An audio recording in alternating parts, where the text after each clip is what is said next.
Thank you very much, moderator. Thank you very much, sir. Let me also start from the point of congratulating Rauf Aregbesola, somebody also that have earned the confidence of many Nigerians. Let me also thank His Excellency, the Vice President, for the lead presentation. My entry into this discourse will start from the point of saying that in terms of policy and planning for development in Nigeria, we have had great visions, great policies. In fact, the current policy that have just expired last year, I think, last year, 2020, was a developmental agenda that has a lot of achievables. I think the major problem we have had, including reforms, we have had several reforms, public service reform, many of them uncountable. I think the problem we have had is actually delivering on the objective of those developmental agendas and also those very clear reforms that we have set out. And 23 years into our current democratic experiment, we are still at the same level, raising the same issues and blaming even the victim instead of the victim now blaming those that are responsible. Because me as a citizen and workers will think we are victims.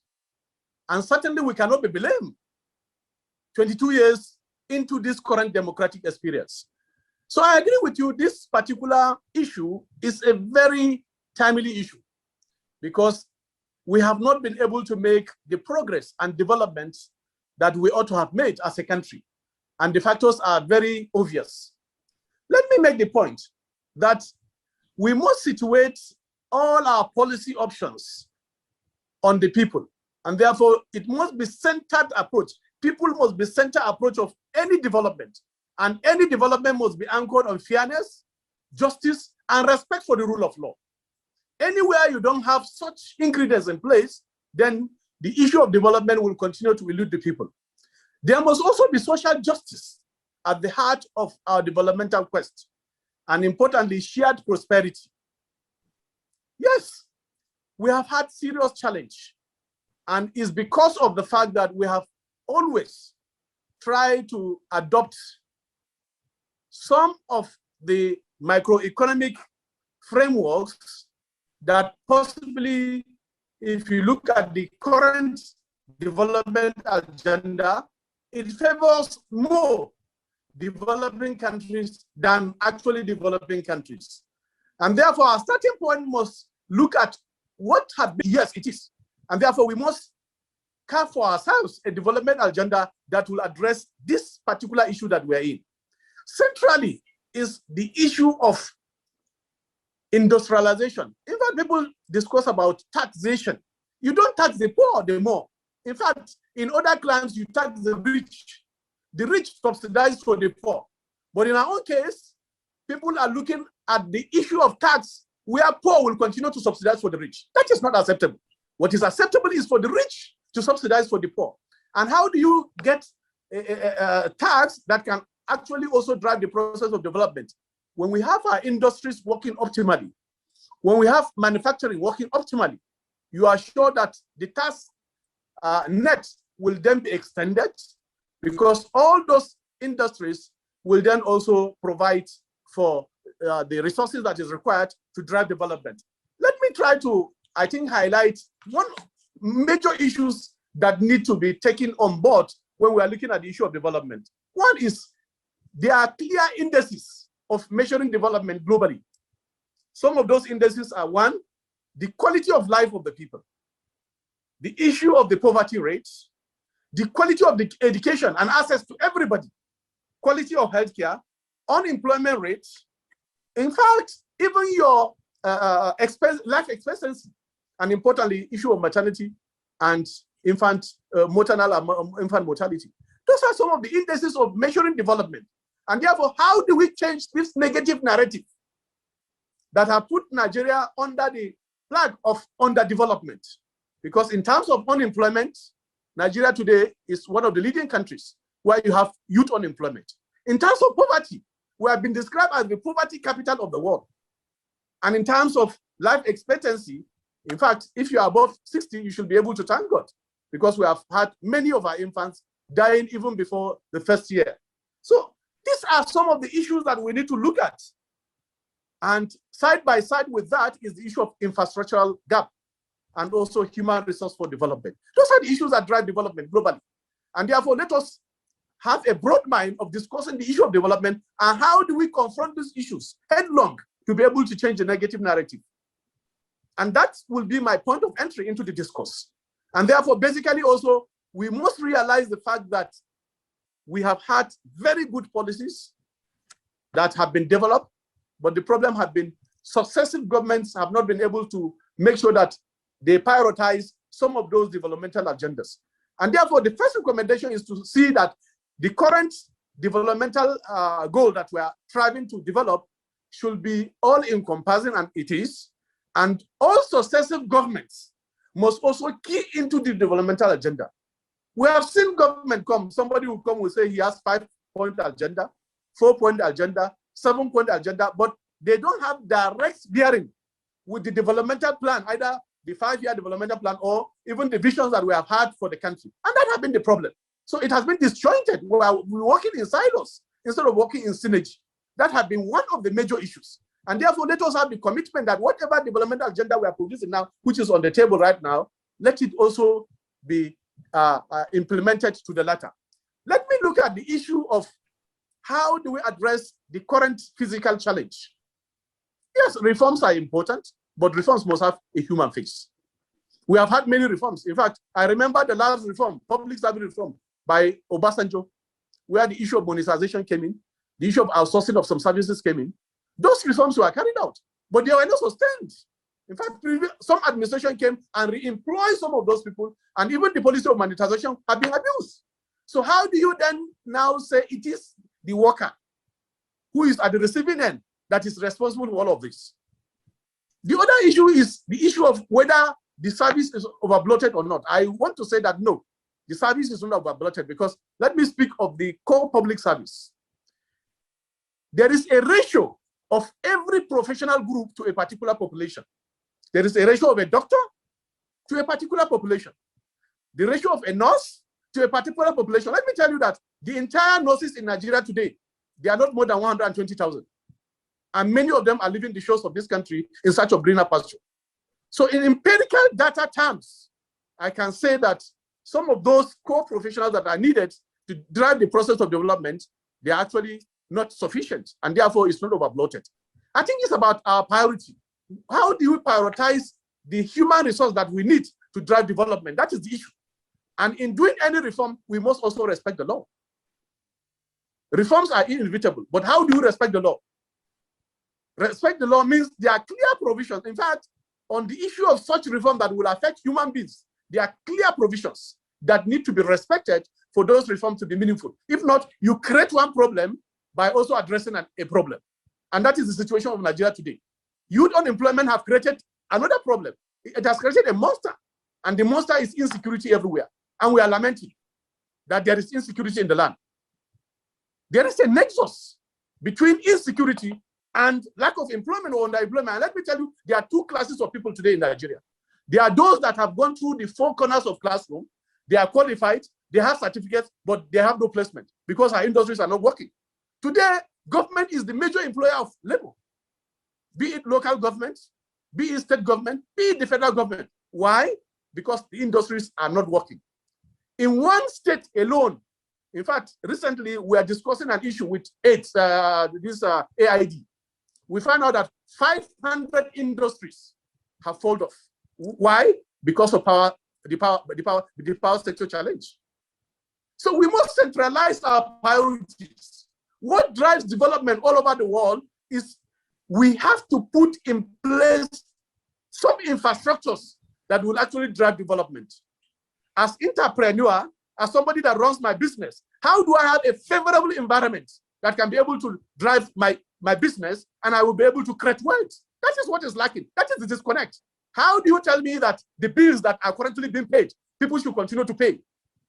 Because the bills, particularly for electricity, is extreme. There is no power, yet people pay. And yet people say we should continue in this direction. Many countries have done electricity reform. Canada recently did one. It failed, and they reversed it. And now they are trying to have a reform that has a human face. This is the way to drive development, not to continue to go in the wrong direction. You are going to Lagos from Maiduguri, and you are finding yourself in Yola. Do you continue in the wrong direction to go to Cameroon? No. The issue is that, let us look at the issue. The issue of privatization that we have actually adopted, hook, line, and sinker. We have privatized almost everything. How many of them are working optimally to the benefit of Nigerians? We ended up actually enriching few people. The power sector reform is one of them. We have said after privatization, everything will be El Dorado.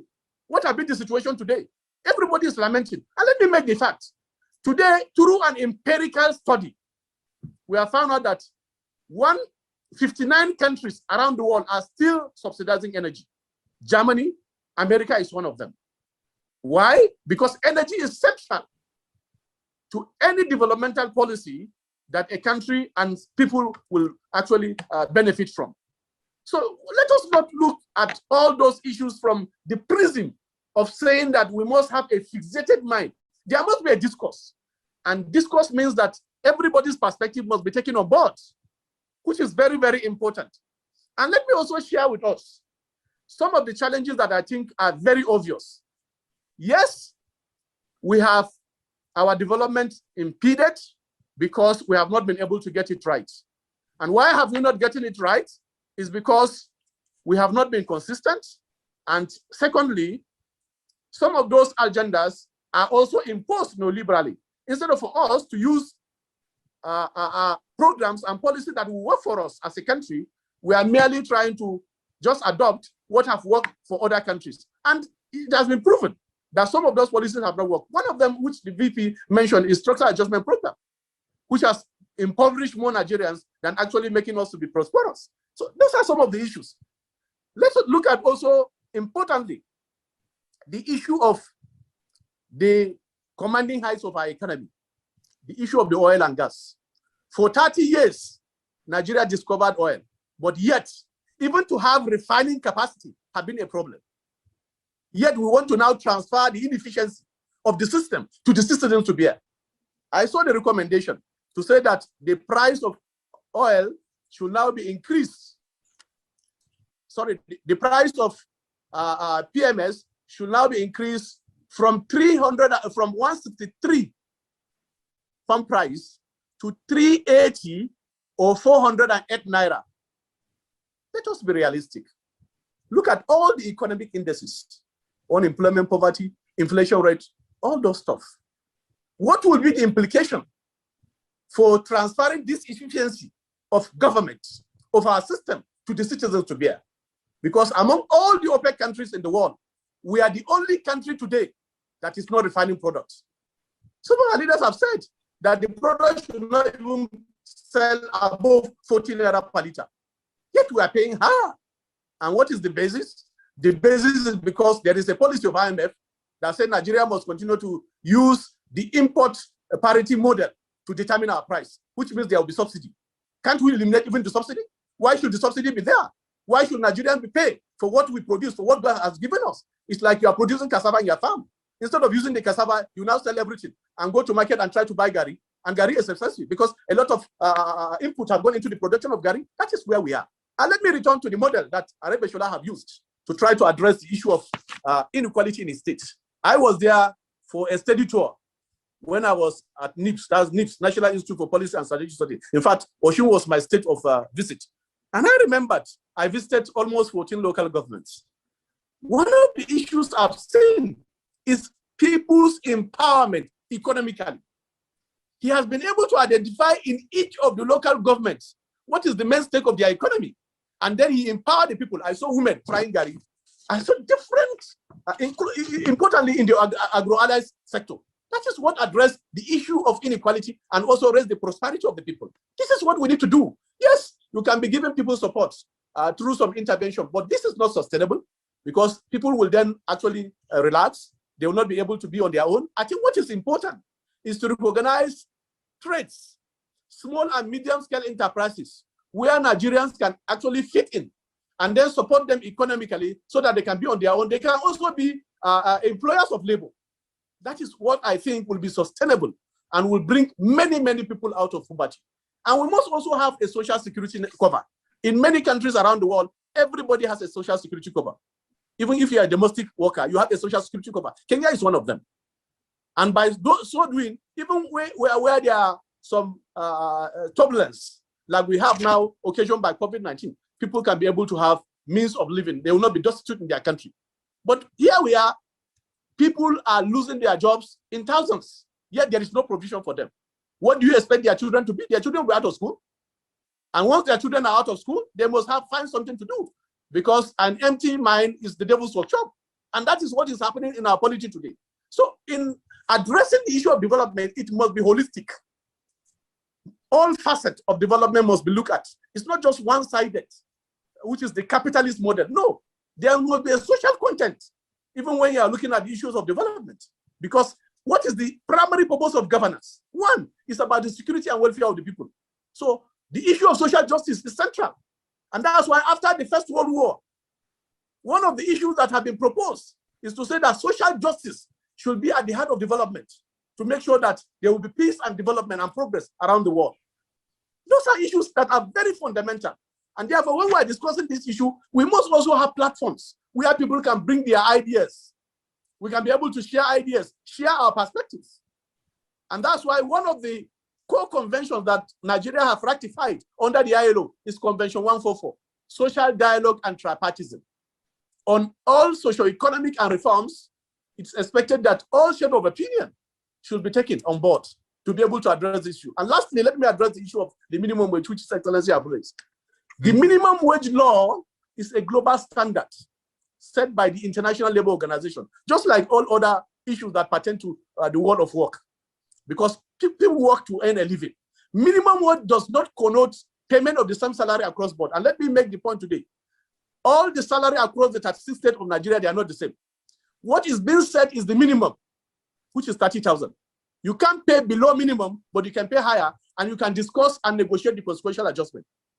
In a true federal state like the United States, the minimum wage of $7.25 is still under the exclusive right of the federal. In Germany, which is a federal state, the minimum wage is still under the exclusive of the federal, because minimum wage applies to informal sector, the formal sector of the economy, the private sector of the economy, and also the public sector. So this is the principle behind the, so that people cannot be exploited. And this conversation started with Awolowo, and I quoted his quotation in 1959. And those issues are online, where he said, no, it is injustice not to have a national minimum wage, because we go to the same market. And that's why states like Lagos and Port Harcourt can actually enhance it. And that has been the issue, where you have 30,000 minimum wage, some of those states enhance it. So that's the principle. And today, let us even put it side by side with our political elites. What consumes our enormous resources is actually the high cost of governance, which I agree with you. First is that the salary of our political office holders, from councillor to the highest office in the land, which is the governor, all of them are also approved by Revenue Mobilization and Fiscal Commission. If it is about ability to pay, or even federalism, that does not have a global standard. Minimum wage has a global standard, and every one of us can Google, you can see it. So what of that the political elites are earning after serving in a very lucrative office for 4 years? You go with a very humongous severance package, you have houses in many places, and you have pension for life. That is not what is applicable in many countries around the world. But in our country, that is the norm. And nobody sees that as a wrong. Everybody sees it as a right. So basically, we must address those fundamental issues before we can be able to make progress and develop. So in conclusion, I think Nigeria is a country that is blessed. What is happening in Nigeria today, if it's in other climes, in fact, the country will have gone under. But because of the resilience of the Nigerian people, because of our belief in the fact that Nigeria can still be better, that is why today Nigeria is still standing. And our organization, the organization I lead, which is a pan-Nigerian organization where we have every tribe, every religion, every creed is represented under organized labor. We believe that Nigeria can be better, and we can drive a process of development that is all-inclusive. We can also come up with some homegrown solution that can address these developmental challenges that we have had over so many decades of our own development. So once again, I wish Aregbesola a very wonderful birthday. But I think this is a wonderful opportunity, and I think we should have more of this conversation. Instead of blaming the victim should have also an opportunity to blame those that are responsible. Because as a victim, I'm a victim as a citizen. As a citizen, I have my minimum expectation from our political elites. Because you can see now what is happening across the country. Yes, thank you very much. Let me try to take most of our time. I thank you immensely for this opportunity.